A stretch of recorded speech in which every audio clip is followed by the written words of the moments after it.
আজ সকালে মুম্বাই এয়ারপোর্টে অভিষেক বচ্চনকে স্পট করা হয়েছে।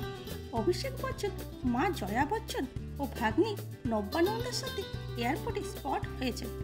যদিও এখানে ঐশ্বর্য ও আরাধ্যাকে দেখা যায়নি। ঐশ্বর্য ছাড়াই অভিষেক বচ্চন যে ট্রাভেল করছেন তা ভালোই বোঝা যাচ্ছে।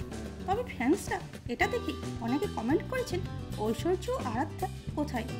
তবে অভিষেক ও ঐশ্বর্যের ডিভোর্সের রিমার্সের মাঝে কিছুদিন আগেই ঐশ্বর্যকে তার কাজিনের ওয়েডিংয়ে হাজব্যান্ড অভিষেক ও একমাত্র মেয়ে আরাধ্যার সাথে দেখা গেছে। এই ওয়েডিংয়ে ঐশ্বর্যকে অভিষেক ও আরাধ্যার সাথে কাজরারি গানে ডান্স পারফর্ম করতে দেখা গেছে। তবে অভিষেক মা ও ভাগ্নির সাথে কোথায় যাচ্ছেন তা এখনো জানা যায়নি। এরপরে আপডেট দেওয়া হবে।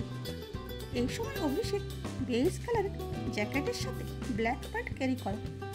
অন্যদিকে জয়া বচ্চন ব্লু শার্টের সাথে গ্রে প্যান্ট ক্যারি করেন।